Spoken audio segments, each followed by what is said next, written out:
하나님 말씀 신약 성경 284쪽 고린도전서 16장 13절 말씀. 깨어 믿음에 굳게 서서 남자답게 강건하라. 너희 모든 일을 사랑으로 행하라. 아멘. 우리가 지난주에는 제목으로 깨어있으라는 말씀을 들었습니다. 깨어있으라는 이 권면은 어떤 면에서는 조금 소극적이다 할 수 있는 이 부분을 여러분들이 좀 이해하시면 좋겠습니다. 이 말은 소극적이라는 뜻이 중요하지 않다는 뜻은 아닙니다. 내 주변에서 일어나고 있는 일들에 대해서 힘 빠지고 또 영적 사기가 꺾이고 영성의 목표를 자꾸 낮추어서 환경에 순응해 나가고 영성을 잃어가는 것, 이런 것들을 경계하라는 뜻입니다. 그것이 깨어있으라는 뜻이죠. 사실은 이런 권면은요, 서론에 관계된 것입니다. 경계병이 있다면 적의 침투를 미리 알고 방비할 줄 알아라는 말이 되겠습니다. 그러나 여기에 우리가 중요한 포인트를 하나를 잡아야 되는데, 경계병이 깨어 있어서요, 적의 침투를 예상하고 방어하려면 맨몸으로는 부족하다는 것입니다. 그래서 이것만으로는 충분하지 않은 거예요. 깨어 있지만 깨어서 적을 발견하는 것만으로는 충분하지 않다는 거예요. 그러면 어떻게 깨어서 완전하게 방비가 되어지냐면 적과 싸울 수 있는 경계병이 들 무기가 있어야 되는 것입니다. 그래야지 깨어서 방어할 수가 있는 것이에요. 그래서 오늘은 깨어 있게 되어지는 실제적인 부분들을 우리가 다루려고 하는데, 오늘 말씀에서 우리의 무기되는 공구번이 과연 무엇인지를 살펴볼 것입니다. 깨어 있으려면 그렇게 돼야 되죠. 지금 또 북한이 연일 ICBM이니 여러 가지의 모양의 미사일들을 쏘고 국제를 위협하고 있는데, 여기에 대해서 우리도 깨어 있어야 되잖아요. 그러면 어떻게 하면 되냐? 날아가는 미사일 가만히 쳐다보고 있으면 그러면 깨어 있는 게 아니라는 뜻이죠. 그걸 방비할 수 있어야 되죠. 우리가 연합 방어 체계를 구하든지 아니면 우리가 독자적인 방어 체계를 만들든지 해서라도 방어할 수 있는 힘을 기르는 것, 그게 깨어 있는 거죠. 13절에서 그래서 깨어 믿음에 굳게 서서 남자답게 강건하라 라고 얘기하고 있습니다. 이것이 영적인 싸움을 싸우는데 중심이 됩니다. 그리고 기초기도 하고요. 그리고 또한 본질이 되기도 하는 것입니다. 우리 고린도 교회의 경우를 갖다가 다시 한번 살펴봅시다. 고린도 교회의 문제는요, 교회론을 바르게 이해하지 못했어요. 그래서 어떻게 했습니까? 네 편, 내 편, 우리 집, 남의 집, 우리 식구, 남의 식구, 우리 지역, 남의 지역, 이렇게 편 나누기를 했어요. 교회론을 이해하지 못한 겁니다. 교리를 제대로 못 배웠어요. 그래서 그렇게 해서 자기 식구들 챙기는 것이 잘하는 것인 줄 알았지만, 사실 큰 맥락에서는 교회를 바르게 이해하지 못하는 결과를 초래하게 된 것입니다. 또 우상 제물을 먹는 것에 대해서도요, 그들이 믿음을 중심하지 않고 자기들의 입장만을 고수했기 때문에 분란이 야기됐습니다. 믿음의 덕을 세우는 가장 좋은 방법을 따르지 않아서요, 영적 은사들에 대한 논쟁도 발생하게 되어집니다. 방언의 논쟁 역시 마찬가지입니다. 깨닫지 못하는 1만 마디의 방언을 하는 것보다 5마디 깨닫는 말을 하는 것이 덕을 세우는데 훨씬 도움이 된다고 성경은 역설하고 있습니다. 그러나 그것조차도 이해하려고 하지 않았습니다. 부활의 교리에 관계된 것도 마찬가지입니다. 이 교리가 잘못되면 모든 문제가 다 야기되고 또 그 문제들이 또 문제를 만들고 맙니다. 완전히 기독교는 파손되어지는 것이죠. 이렇게 고린도 교회는요, 여러 가지의 문제들이 많이 발생되었었습니다. 이런 문제들은 오늘날 우리에게도 여전히 중대한 문제들입니다. 그렇다면 우리가 교회의 가장 중차대한 문제가 무엇인지를 알고 그 문제를 확인한 다음에 대비할 줄 알아야 되겠어요. 오늘날에는요, 교회에 약화된 이유가 코로나 때문이라고 많이 얘기할 수 있습니다. 그래서 예배의 관념이 많이 흐려졌기 때문에 교회는 약해졌다라고 이구동성으로 얘기합니다. 또 어떤 이들은 돈 버는 일에 혈안이 되어 있기 때문이라고 얘기하고, 아니면 가족이 너무도 중시되기 때문이라고 얘기하기도 하고, 아니면 자기의 정신이나 육체의 건강을 챙기느라고 때문이라고 얘기하기도 합니다. 하지만 이것이 교회의 중차대한 문제, 고린도 교회가 여러 가지 난제들을 안고 있었던 것처럼 오늘날 현대 교회도 이런 것들이 우리들에게 정말로 중차대한 문제인가 하는 걸 고민해 봐야 돼요. 과연 이것이 문제인가? 보이는 코로나, 가족, 건강, 경제, 이런 것이 우리들에게 교회에 정말로 직면되어진 문제라는 것이에요. 그것이 우리가 읽은 본문에 암시되어 있는데, 우리가 만족할 만하고 또 이해하고 정답이 되어지는 이 문제 해결을 성경에서 무엇이라고 얘기하고 있냐면, 우리는 바로 믿음에 굳게 서는 일에 실패된 것이 교회의 가장 큰 문제라고 얘기하고 있는 거예요. 우리에게 가장 큰 문제는 그것입니다. 돈 문제 아니라는 거예요. 코로나 문제 아니라는 것입니다. 아이들의 교육이라든지 돈벌이라든지 정신이나 육체의 건강의 문제가 아니라는 거예요. 교회의 가장 큰 문제는 고린도 교회에서도 그렇고 현대 오늘날 저와 여러분들의 교회도 마찬가지고 무엇이냐면 믿음에 굳게 서지 못한 것이 문제입니다. 그래서 이 문제가 앞에서 말씀드린 대로 가장 기초적인 것이고 가장 중심적인 것이고 가장 본질적인 것이라고 말씀드리고, 이 문제가 해결되지 아니하면 어떤 문제의 겉에 있는 현상들을 치유하고 그 문제를 해결한다 할지라도 그것은 근본적인 해결이 되지 못합니다. 결국 시간이 지나면 또 그 문제는 반복될 것입니다. 우리를 괴롭히고 교회를 어지럽히고 말 것입니다. 오늘날은 권위가 다 사라졌습니다. 성경의 권위도 사라졌어요. 성경 말씀대로 믿지 않습니다. 이제는 자기의 생각대로 믿습니다. 아무리 어렸을 때부터 그렇게 배웠다 할지라도, 우리의 스승이 뛰어난 스승이라 할지라도 내가 생각한 대로 판단하고 행동합니다. 말씀의 권위가 무너진 거죠.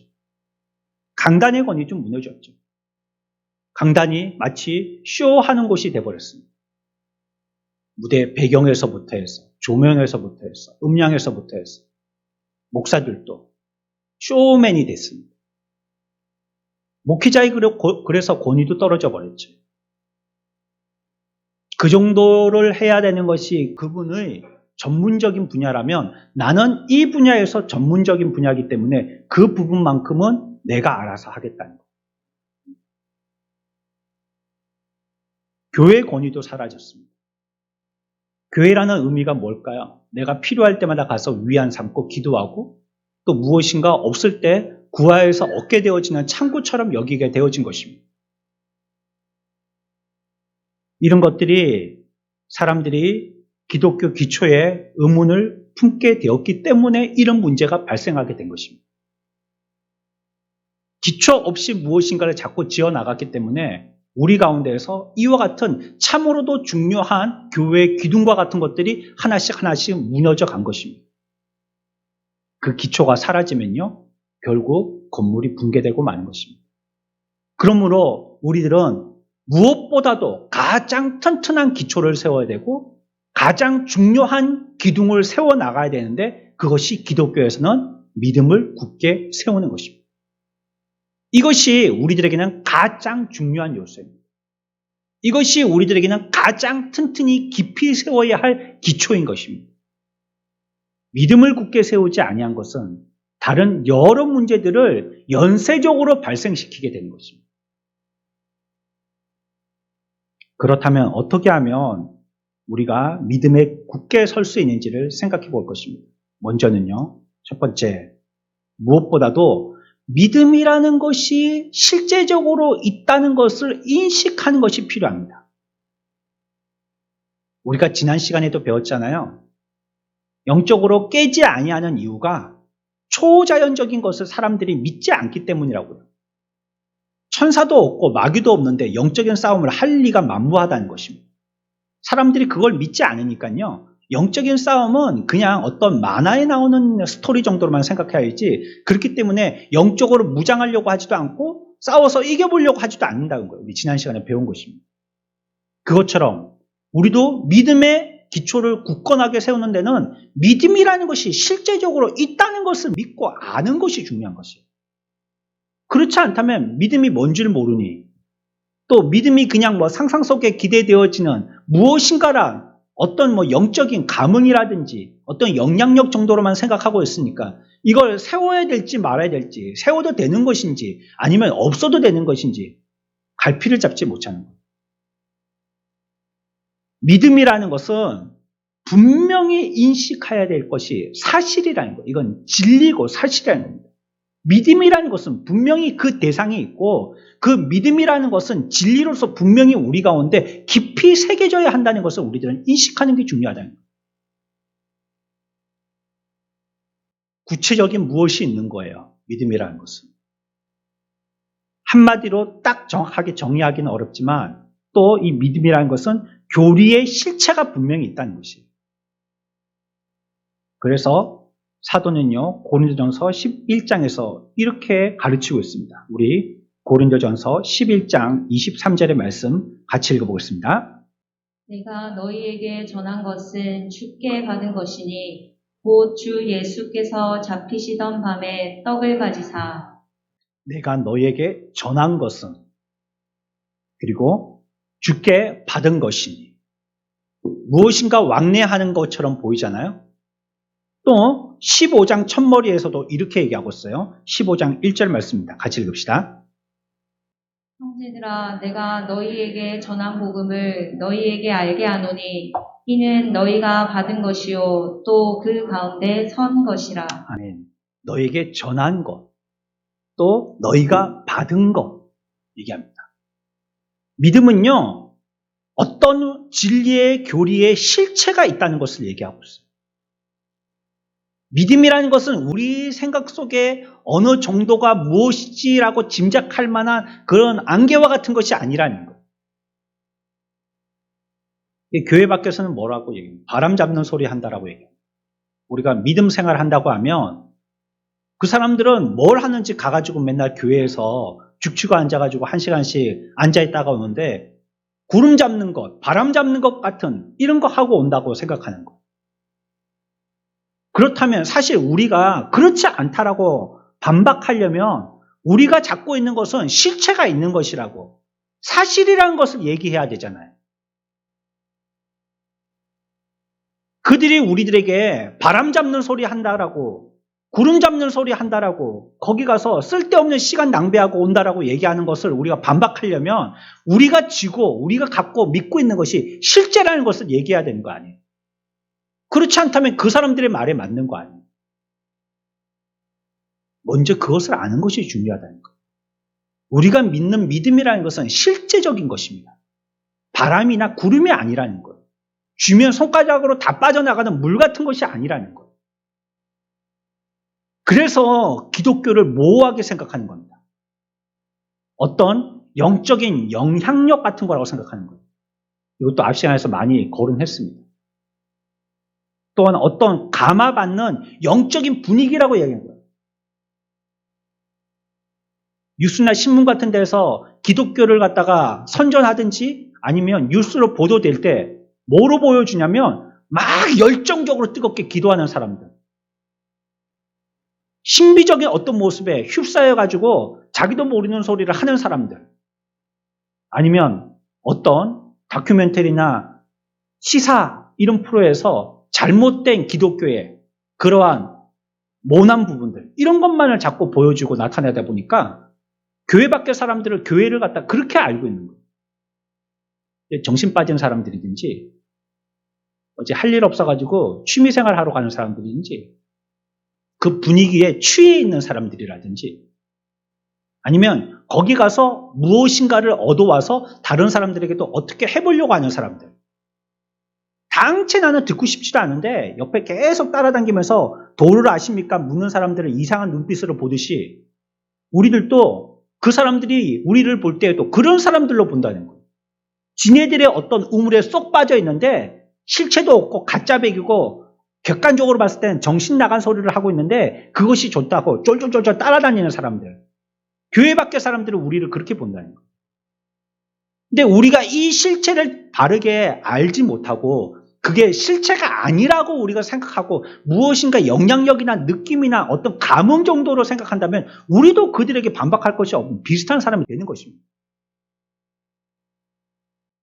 어떤 사람들은 기독교의 특징과 본질이요, 교리에 접근하는 것이라든지 진리가 있는데 그 진리의 실체를 갖다가 바르게 붙드는 것, 이런 것이 아니라고 얘기해요. 그저 우리들은 공부하는 것, 끊임없이 탐구하는 것, 이걸 기독교라고 얘기하는 사람들도 있다는 거예요. 베일에 감추어진 어떤 드러나지 아니하는, 알려지지 아니하는 영역, 이런 곳에 우리가 들어가는 것, 이걸 기독교라고 얘기한다. 그래서 마치 우리가 무당들을 보면 좀 이상하게 생각해서 그 사람들하고 별로 친하고 싶어 하지 않는 것처럼 교회 밖의 사람들도 교인들을 볼 때 그런 식으로 생각한다는 거예요. 우리만 알고 있는 어떤 숨겨져 있는 우리들의 비밀 가운데 우리들만 꽁꽁 감추고 있는데 이것 가지고 우리는 좋아서 그냥 부들부들 떨기도 하는데 이것은 사실 아무 실체도 없는 서로 간에 그냥 거래되어진 어떤 영감의 부분, 이런 것이라고 이해하고 있다는 것이에요. 또 어떤 절충을 좋아하는 절충주의자들, 또 어떤 혼합을 주의하는 혼합주의자들은요, 기독교를 얘기할 때 어떤 세계의 종교나 철학과 사고방식 가운데서 좋은 것들을 선택해서 모아놓은 것을 기독교다, 이렇게 얘기하기도 해요. 사랑 좋지, 모든 종교에서 얘기하는 거 기독교에서 얘기 안 하는 게 어디 있어요? 헌신 좋지, 자비 좋지, 평화 좋지, 다 얘기하잖아요. 기독교에 성경에서 다 얘기하고 있거든요. 그게 기독교야. 그러니까 온 세상 잡다구리한 좋은 말이라는 걸 다 뭉퉁거리 묶어 놓아서 책으로 엮어 놓은 걸 갖다가 믿는 사람들의 이상한 집단, 그게 기독교야라고 생각한다는 거예요. 참 마음 아프게도 이러한 사람들도 있는데 그저 기독교는 즐거운 마음으로 출석하는 것이 기독교야라고 얘기하는 사람도 있다. 우리가 신앙생활하고 믿음생활을 한다는 것을 그냥 기쁜 마음으로 교회 왔다 갔다 하는 거야 라고 생각하는 사람도 있다는 거예요. 교양 있는 삶을 살고 또 교양 있는 삶을 살기 위해서 노력하는 사람, 이것을 기독교인이라고 얘기한다는 거예요. 착하게 살고 도덕을 실천하는 사람들, 이것이 기독교에 필요한 모든 것이라고 얘기한다. 그러나 성경에서 우리에게 믿음이라는 것이 있음을 우리들은 분명히 알고 믿는 데서부터 출발해야 돼요. 기독교라면. 이것은 무엇인가를 탐구하는 것이 아니에요. 알아질 때는요, 한 번에 알아지는 거. 그래서 앞뒤 승자의 순서가 얼마든지 한 번에 바뀌어질 수가 있는 거예요. 이거는 좋은 생각들을 갖다가 한 곳에 모아놓은 게 아니에요. 그게 기독교가 아니에요. 어떨 때는요, 성경에 보면 참 세상에 드러나지 않았으면 싶은 부끄러운 얘기들도 많이 올려놨습니다. 이건 좀 이런 걸 뭘로 얘기하는지, 이런 표현은 조금 더 필터링 됐으면 싶은데 그냥 너무 노골적인 이런 표현들도 많단 말이에요. 보여줄 때 이거 참 사람들이 쓸 때에는 이렇게 안 썼을 텐데 싶은 그런 내용도 많단 말이에요. 기독교는 모호하거나 불분명하지 않습니다. 진리를 탐구해 보려는 것도 여러 종교들에서 잡다한 것을 모아놓은 것도 단지 착한 삶을 살려는 것도 아닙니다. 기독교의 믿음이라는 것은 구체적인 진리의 실체입니다. 우리가 믿는 이 믿음이라는 것은 분명한 실체가 있는 거예요. 우리가 무엇을 믿는 것입니까? 그 사람들이 얘기하는 것과 같은 그런 구름 잡는 소리를 믿는 것입니까? 진리라는 실체를 믿고 있는 것입니다. 우리가 가는 길은 그들이 안 갔을 뿐이지 그 길은 분명히 있는 길이고 그 길은 가야 되는 길을, 그 길을 우리들에게 성경은 제시하고 있어요. 우리끼리 만들어 놓은 혼합 종교가 아니라는 말. 우리가 만약에 믿음이라는 것이 있는 것을 인식하지 않는다면요, 우리는 결코 믿음의 굳게 설 수가 없어요. 뭐 있어야지 굳게 쓰죠. 밟고 올라갈 게 있어야지 밟고 올라가죠. 아무것도 없는데 뭘 밟고 올라가겠어요. 오늘 주보의 그림처럼 바위라도 있어야지 그거 밟고 올랐으죠.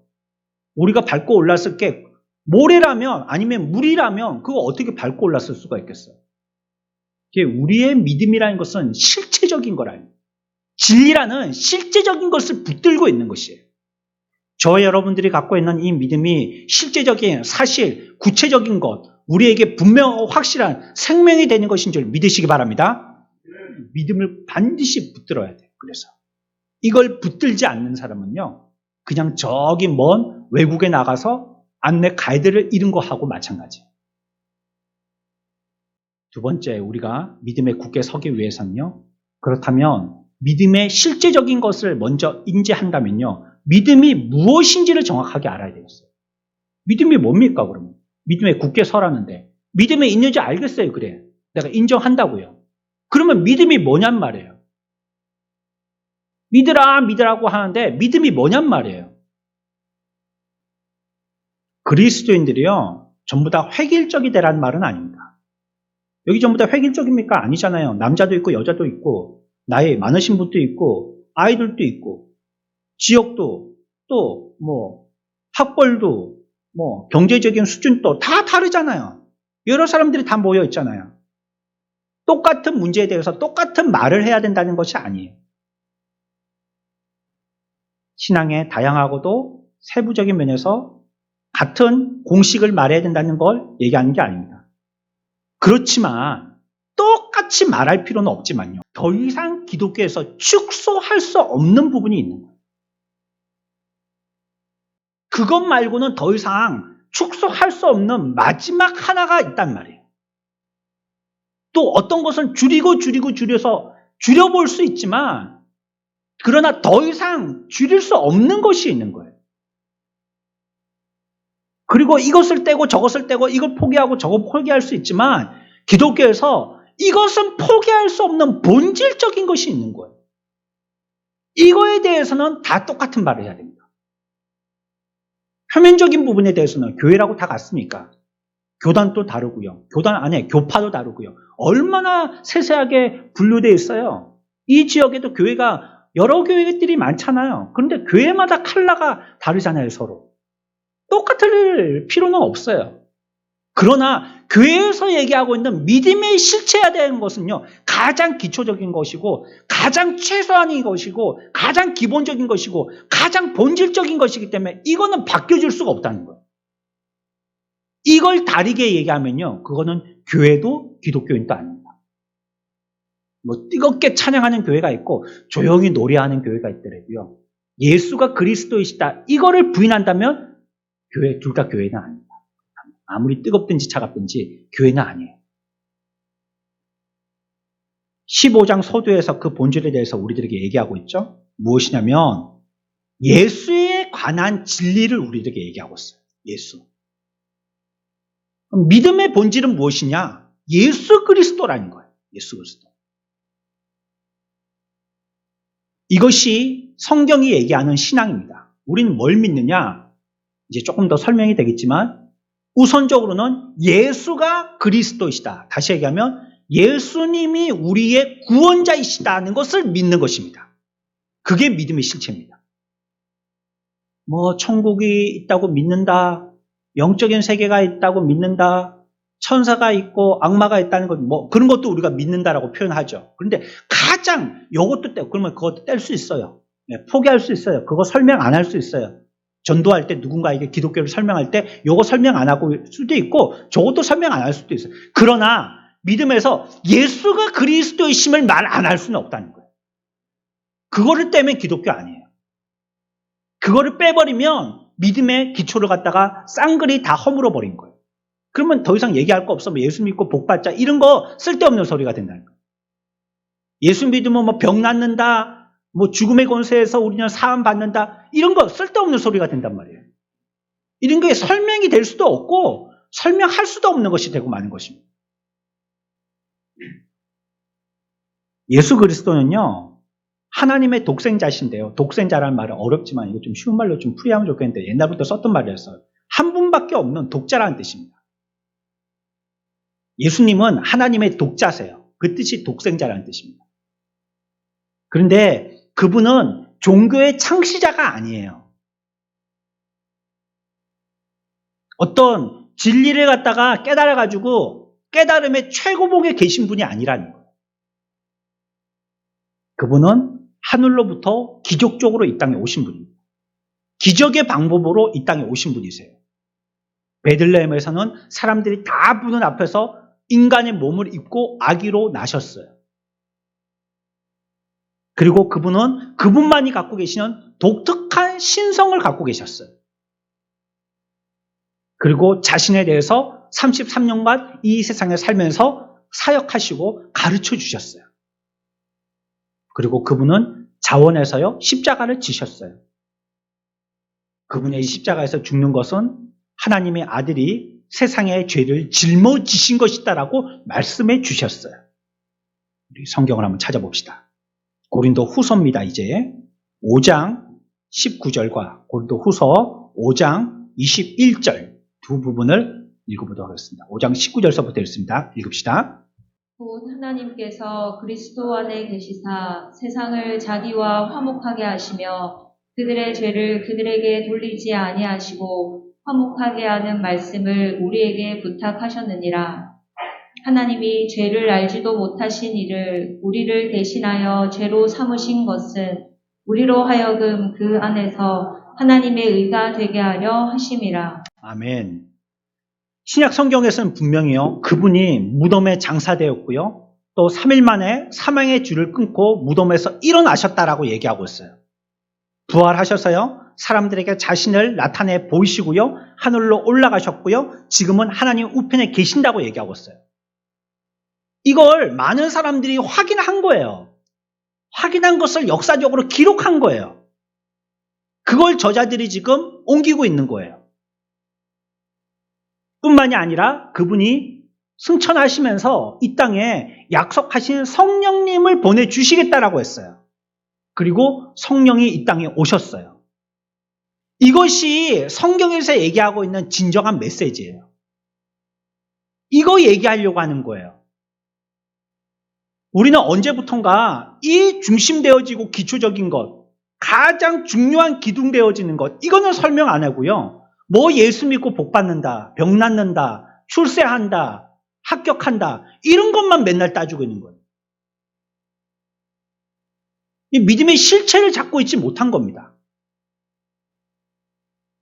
그래서 믿음이 무엇이냐라고 묻는다든지, 무엇을 믿느냐라고 묻는다든지, 그 믿음의 대상이 무엇이냐라고 묻는다면 대답을 못하는 것이에요. 나는 그냥 그렇게 믿기로 했다는 거예요. 자기 마음에. 이것이 초기에 모든 성경에 기록되어진 성경의 저자들과 그 다음에 설교자들이 얘기하고 있는 공통적인 전파와 설교의 내용들입니다.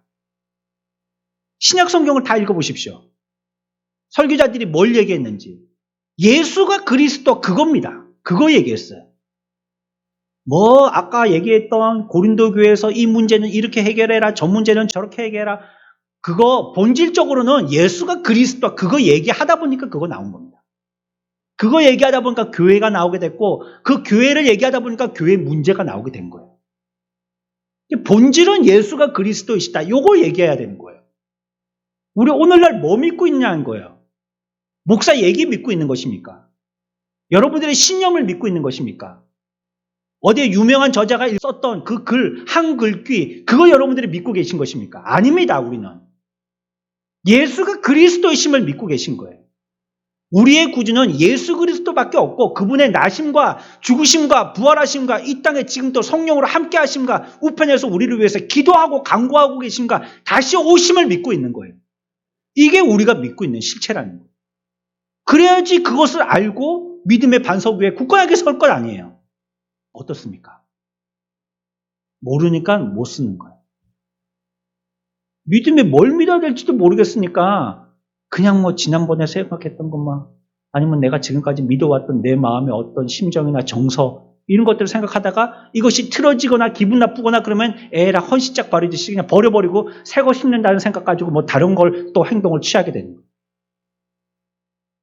믿음을 자꾸 보여지는 분명하고 확실한 실체가 있는데 이걸 자꾸 자기가 무엇인가를 그려서 만들어 나가는 걸로 생각한다는 거예요. 믿음을. 있는 걸 믿는 게 아니고요. 내가 없는 걸 만들어 나가는 걸 믿는다고 생각하는 거예요. 그래서 꼭 어디에서 어떤 종교에서 죽어서 어떤 세계에 들어가는 것이 어떤 종교의 완성이 되는 것처럼 얘기하듯이 말이죠. 우리 기독교도 그렇게 생각하는 거예요. 우리는 지금 불완전 속에 있고 완전하려면 어디 죽음의 세계로 들어가야 된다는 거예요. 사도는 그것이 우리가 굳게 서야 할 믿음이고요. 거기에는 어떤 논쟁이나 다툼도 있을 수 없다라고 얘기하고 있습니다. 이거 얘기하면 이거는 이단입니다. 이제 이 믿음에 대해서 우리가 붙들고 있는 이 믿음의 교리에 대해서 딴지를 걸면 그걸 이단이라고 하는 겁니다. 똑같은 성경을 가지고 얘기하지만 이 부분에 인정하지 않고 예수가 그리스도가 아니고 어떤 사람이 그리스도라고 한다든지 어떻게 해서 구원을 받는다라고 구원의 방법을 다른 방법을 제시한다든지 그러면 그거 이단인 겁니다. 그러나 성경 자체도 안 갖고 있다면 그건 이단이라고 얘기하지 않죠. 다른 종교인들이라고 얘기하죠. 우리가 그것을 믿느냐 거부하느냐 그것이 우리가 그리스도인인지를 결정하는 겁니다. 착하게 사는 것 아니요. 사람들에게 젠틀하게 행동하는 것 아니요. 내가 이걸 믿느냐가 그리스도인지를 결정하는 것입니다. 세 번째요. 우리가 믿음에 굳게 서기 위해서는요. 끊임없이 그것을 상기하고 생각하고 묵상해야 됩니다. 첫 번째 어떻게 해야 된다고요? 믿음에 실체가 있는 것을 알아야 된다고요. 그랬죠? 그리고 두 번째 믿음의 내용이 무엇인지 알아야 됩니다. 예수가 그리스도이시다. 이것이 믿음의 내용입니다. 세 번째 알았으면 까먹으면 안 된단 말이에요. 여기서 우리가 잠언에서 지금 잠언 2장에서 배우고 있는데 망각한다는 뜻은요. 나이가 들어가지고 기억이 희미해진다는 의미가 아니라 세상에 더 많은 기억해야 될 것들, 거리들 때문에 우리가 정말로 기억해야 될 것을 소홀히 한다는 뜻입니다. 그게 성경이 얘기하고 있는 기억하지 못한다는 거예요. 이 진리, 이 믿음을 붙들고 있어야 되는데 이것을 붙들기보다는 세상의 돈벌이, 애들 공부시키는 거, 직장, 뭐 다른 일들, 뭐 친구 만나는 거, 연애 사업 이런 것들 하다 보니까 이 말씀을 다 잊어먹어버린 거예요. 그게 까먹은 겁니다. 이거는요, 죄입니다, 죄. 죄로 가는 거예요. 이건 내가 머리가 이제는 가물가물하다 이런 의미가 아니란 말이에요. 그거는. 그러니 우리들은 이것을 끊임없이 기억해야 합니다. 되뇌이고 상기하고 묵상하고 생각해야 됩니다. 오늘날 현대인들 생각 안 하죠. 생각하기 싫어하잖아요. 어려운 책 한 권 던져주면 머리 아프다고 안 봅니다. 소설이나 보지. 스토리가 복잡하면요 머리가 아파서 영화도요 대박이 안 나요. 그런 거. 내용은 좋아도. 어려우니까. 그만큼 생각하는 능력이 부족해졌다는 거예요. 생각을 안 하려고 그래요. 생각하는 거 싫어해요. 그냥 직관적인 거 이런 거 좋아해요. 그래서 보는 걸 좋아하죠. 읽는 걸 싫어한단 말이에요. 오늘날은. 교리의 실체 없이 기독교 신학에 대해서 순수하게 연구하는 거 없이 진짜 부흥이 있을 수 없습니다. 교리를 바르게 세우고 있거나 우리가 이 문제에 대해서 분명하게 공부하고 연구하고 탐구하고 기억하고 생각하지 않으면 교회 부흥은 있을 수 없어요. 왜? 반석위에 세워야 되는데 반석이 없어진 거잖아요. 뭘 위에다가 뭘 세우겠다는 거예요. 성경의 일정 부분을 매일 읽는 것만으로 충분하지 않습니다. 비록 그 일이 아무리 많이 해도 지나치지 않을 만큼 좋은 일이긴 하지만 말이죠. 읽는 것만으로 끝쳐서는 안 된다는 거예요. 그래 어떤 분은 나는 이 교회에서 상처받고 저 교회에서 상처받고 성경이 있으니까 혼자 성경 읽고 나 혼자 믿을란다 하고 말씀하시는 분이 계세요. 불가능한 일입니다. 되지 않습니다.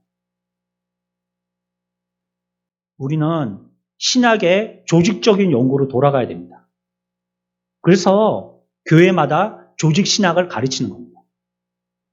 실체를 가르치는 거예요. 성경을 전체에서 전망할 줄 알아야 돼요. 바라볼 줄 알아야 되는 것입니다. 신앙의 주요 교리들을 성경적으로 연구해야 돼요. 공부해야 돼요. 자기 생각으로 필기한 것 말고요. 연구된 결과를 가지고 있어야 된다는 거예요. 그것이 믿음에 굳게 서는 방법입니다. 믿음에 대해서 다시 생각하고 믿음에 관한 책을 읽고 믿음에 대해서 연구하고 믿음의 말씀에 대해서 되새김질하고 그 믿음의 말씀에서 시험치고 긴장하면서 그 믿음의 말씀을 하나하나 또박또박 답을 적어 나가고 그럴 때 그것이 자기에게 믿음이 되는 거예요. 우리 교회에서 강조하고 있는 거 있죠? 기도할 때 말씀을 붙들고 기도하라고. 기도할 때 말씀을 붙들고 기도하십시오. 매번 얘기합니다. 그러나 말씀을 기억하지 못한다면 말씀을 어떻게 붙들고 기도하겠어요? 맨날 첫날 복 달라는 소리죠. 맨날. 늘 하는 관용적인 나의 기도의 용어들이 있지 않습니까? 보통 기도했다 하면 수술 나오는 거. 그거 얘기하지. 확실한 것을 붙들고 기억하고 얘기하지 못하는 것이에요. 왜? 그거 상계 안 해서 그런 겁니다. 연구하고 공부하고 내게 깊이 심어놓지 않아서 그런 것입니다. 그랬더니 내가 쉽게 쓸 수 있는 옛날에 어디에 놨던 그거 다시 뽑아 쓰는 거예요. 우리가 믿음에 굳게 서려면 이 세 가지 원칙을 분명히 여러분들이 기억하셔야 됩니다. 첫 번째 뭐라고요? 실체가 있다는 거 아셔야 된다는 거예요. 믿음의 실체가 있다는 거. 두 번째, 믿음의 실체는 뭐라고요? 예수가 그리스도이심을 믿는 것입니다. 세 번째는요, 어떻게 하는 거예요? 그걸 공부하는 겁니다. 연구하고. 여러분들 놀지 마세요. 왜 놉니까? 쉬지 말라는 얘기 아닙니다. 쉬십시오. 그러나 놀지는 마십시오. 죽도록 충성하라고 했지 죽도록 놀고 그러라는 얘기 안 했어요. 네? 그건 성경에 없습니다. 쉴 수는 있어요. 열심히 하기 위해서. 뭐 해야 됩니까, 여러분? 책도 읽으시고요. 오늘 오후에 뭐 합니까? 도망치지 마시고 시험 치십시오. 예? 정정당당하게. 내가 어느 정도 아는지 확인해 봐야 될 거 아니겠어요? 시험지 갖고 와서 자기 집에서 또 틀린 게 뭔지 확인도 해보시고 말이죠. 저번에 내가 필기했던 거, 필기한 거 여러분들 읽으세요?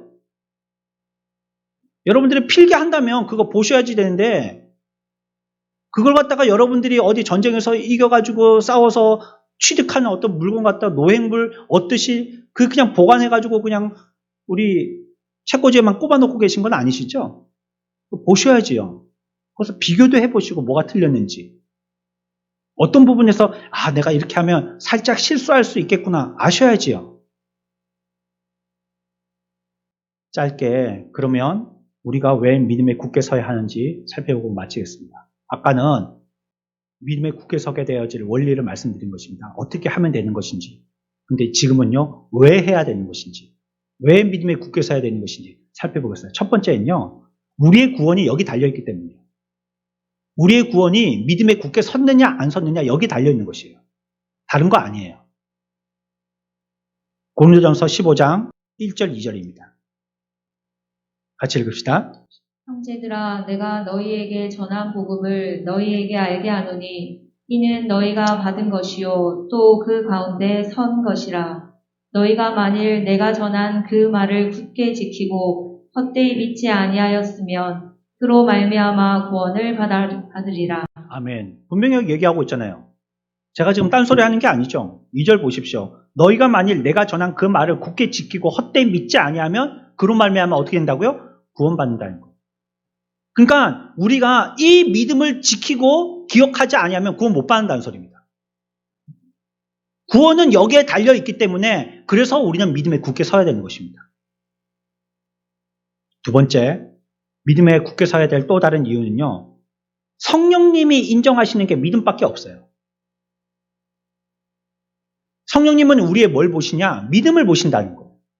믿음으로 행한 것만 보신다는 거예요.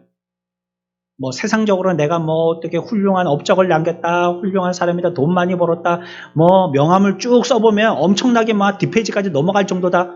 이런 것보다도요, 성령님께서 우리들을 주목하시는 것은요, 우리의 믿음이라는 거예요. 어린 아이라도 소자가 갖고 있는 그런 조그만 믿음이라 할지라도 그거 보신다는 거예요. 근데 믿음이 없으면요, 볼 게 없다는 거예요. 안 보셔요, 그거. 앞에서 말씀드린 것처럼 우리가 영적인 부흥과 각성을 위해서 기도할 수 있습니다. 하지만 우리가 믿음을 전하지 않으면 그 부흥도 실패로 끝나고 맙니다. 감동적으로 말할 수 있고요. 교회 안에서 여러 가지 모임을 가질 수 있고요. 특별한 시스템을 만들어서 사람들에게 다 소속시켜서 그 결과물을 낼 수도 있습니다. 하지만 우리가 믿음을 바르게 갖고 있지 않다면 어떤 모임이나 어떤 시스템 가운데서도 참된 회심은 일어날 수 없어요. 교회가 그런 모임을 하는 이유는요, 교제하라고 만들어 놓은 게 아닙니다. 그것을 통해서 믿음을 증진시키라고 만들어 놓은 겁니다. 서로의 부족한 면들을 위해서 기도해주고 내 믿음에서 어떤 분량이 모자란지 그거 채워나가라고, 부족을 보고 서로가 위해서 기도해주라고, 그래서 만들어 놓은 겁니다. 모아가지고 같이 밥 먹고 놀고 하라고 만들어 놓은 게 아니에요. 우리가 교회에서 진정으로 먼저 해야 될 일이 있다고 말씀드렸죠? 뭐라고 얘기했습니까? 회심시키는 것, 회개시키는 거라고 그랬죠? 교회가 해야 될 일이 그것입니다. 죄를 지적하고 그들의 죄를 통하여서 깨닫고 회개하도록 하는 것이 교회의 목적입니다. 예수 그리스도에 대한 믿음, 이거 외에 성령님은 어떤 것도 인정하지 않았어요. 우리가 크게 보일지 모르지만, 크게 자랑할 수 있을런지 모르지만, 그러나 성령님의 눈에는 그게 안 들어오는 것입니다.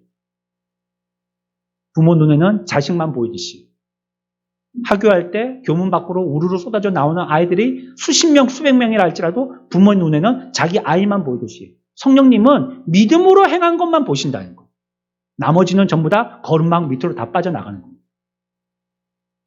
그러니 우리들은 믿음에 굳게 서야 합니다. 세 번째, 그리스도인의 삶으로서 언제든지 이것이 우리들에게 동력이 되기 때문이에요. 믿음이 동력이 되는 거예요. 사람들 위로요, 지나가고 나면 또 오해합니다. 힘내. 내가 지금 힘이 안 내가지고 힘낼 그 생각이 없어서 힘을 안 내고 있는 거예요? 나는 위로한다라고 힘내라고 얘기했는데 또 마음이 이렇게 틀어지면요, 힘내라는 말 또 듣기 싫은 거예요. 힘이 나야지. 지금 내가 풀이 죽어서 이러고 있는데 어떻게 힘이 내? 죽이라도 한 그릇 사주든지. 뭐 마음이 이렇게 힘들어지는 거예요, 더. 그러니까 우리가 어디에서 동력을 얻습니까? 우리가 어디에서 에너지를 얻냔 말이에요. 이런 분위기입니까? 이런 어떤 영향력이에요? 그런 거 아니에요. 믿음이라는 것이 우리들에게 다시 회복하고 회생시키게 하는 것입니다. 믿음의 교리에 대한 바른 이해만큼 사람을 윤리적이고 도덕적이고 그리스도인답게 살도록 격려하고 고무하는 일은 없습니다. 믿음이 있게 해야 하는 것이에요. 우리가 어떤 일들을 보고 후회하거나 마음 아파하죠.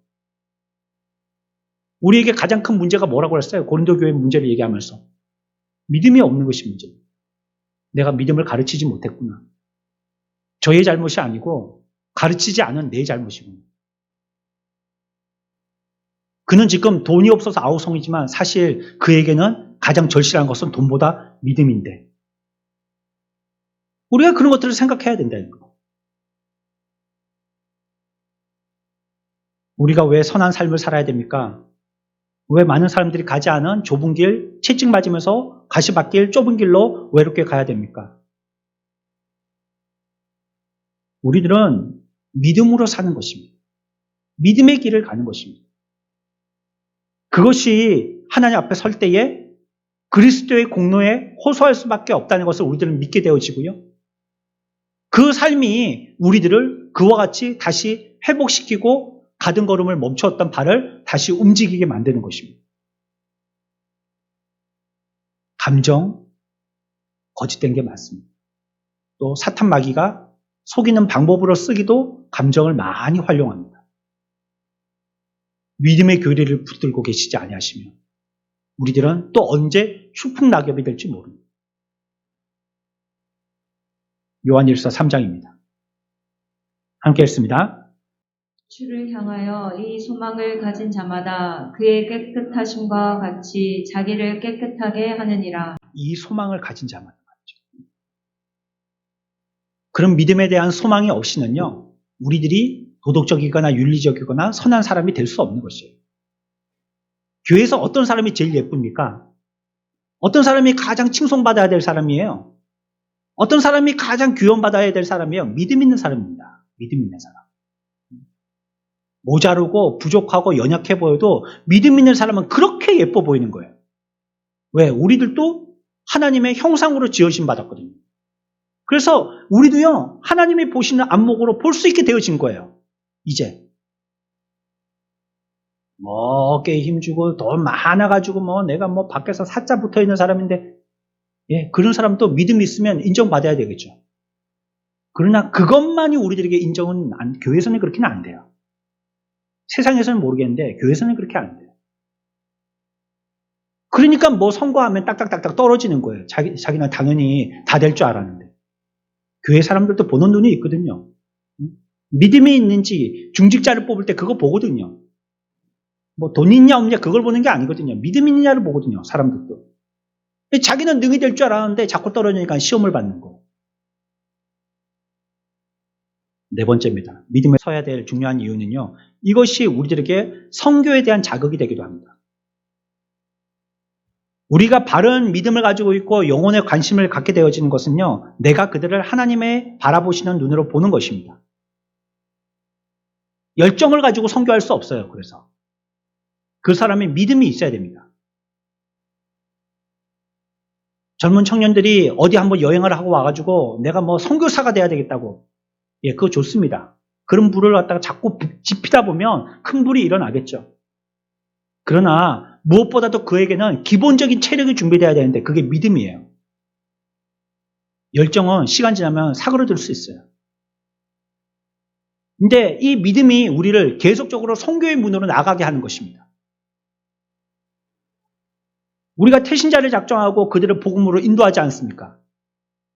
내가 실력이 있어서 어디서 전도 훈련을 받아서 하는 것입니까? 믿음 있는 사람이 나가서 다른 사람을 구원해낼 수 있는 것이에요. 믿음이 아니고는 안 되는 것이에요. 다섯 번째, 이것은요, 우리 자신의 행복을 위해서 그렇게 해야 되는 거예요. 우리가 믿음에 굳게 서지 않고서는요, 이 세상에서 행복해질 수 있는 방법이 없어요. 부귀영화 다 가져보십시오. 헛되다 하고 그냥 세상 허무하게 끝냅니다. 그것이 그들을 근본적으로 다 행복하게 못한다는 거예요. 그럴 것 같으면 뭐 하려고 부엉이 방에 올라가서 떨어지겠어요? 세상 다 안고 있던 사람이. 왜 유명한 배우들이 다 그렇게 허무하게 결론을 내겠어요? 돈 많은 사람들이 왜 그렇게 하겠어요? 그것이 행복의 조건이 아닌 것이에요. 믿음에 굳게 서지 아니하면 행복해질 수 없고요. 틀림없이 의심이 찾아옵니다. 원수가 공격하고요. 그 사람을 가만히 두지 않고 쥐어 흔들어 버립니다. 그렇기 때문에 우리들은 전신갑주를 입으라고 성경은 얘기하고 있습니다. 우리가 우리의 느낌과 기분에 의존하다 보면 비참하다고 느껴질 때가 생깁니다. 회의적이게 되고 맥 빠진 느낌이 들 때가 생깁니다. 그때 해답은 한 가지입니다. 믿음을 가지는 것이에요. 진리를 붙드는 것이에요. 다른 거 없습니다. 복음으로 돌아오는 것입니다. 자기의 실력에 문제가 생길 때는 처음부터 새로 시작하는 겁니다. 기초 체력부터 기르는 겁니다. 배신감이 들고 어려운 환경이 대두되고 코로나가 발생하고 직장이 잘못되고 가정의 슬픔이 엄습하고 사랑하는 누군가 떠나버립니다. 이 현실을 내가 어떻게 맞설 수 있습니까? 오직 한 가지 방법밖에 없는 것입니다. 믿음에 굳게 서는 것입니다. 믿음은 이 모든 것들을 바르게 바라볼 수 있게 하는 것입니다. 그리고 그런 것들에 대해서 대항하게 하고 이 모든 것을 넉넉히 이기게 하는 것입니다. 믿음은 우리의 행복한 삶을 위한 것입니다. 교회를 위한 것이 아니에요. 교회를 불쌍히 여기지 마십시오. 내가 안 가면 교회가 어떻게 될 것처럼 불쌍히 여기지 마세요. 교회는 그런 취급받는 곳이 아닙니다. 우리는 우리의 삶을 위해서 믿음을 증진시켜야 되는 거예요. 믿음은 죽음을 위한 것이고요. 영원한 것을 위한 것이에요. 여러분들 믿음에 굳게 서십시오. 어떤 상황에 형편이 있다 할지라도 여기에 태이지 마시고 여기에 흔들리지 마시고 믿음에 굳게 서십시오. 어떤 세상에 충격적인 일이 있다 할지라도 그것으로 인해서 여러분들 믿음에 손해보지 마십시오. 믿음이 없으면 기초가 없는 겁니다. 기본이 없는 겁니다. 아무것도 그 위에 하나도 세워지지 못하는 것입니다. 믿음의 승리자들 되시는 저와 여러분들 되시길 축원합니다.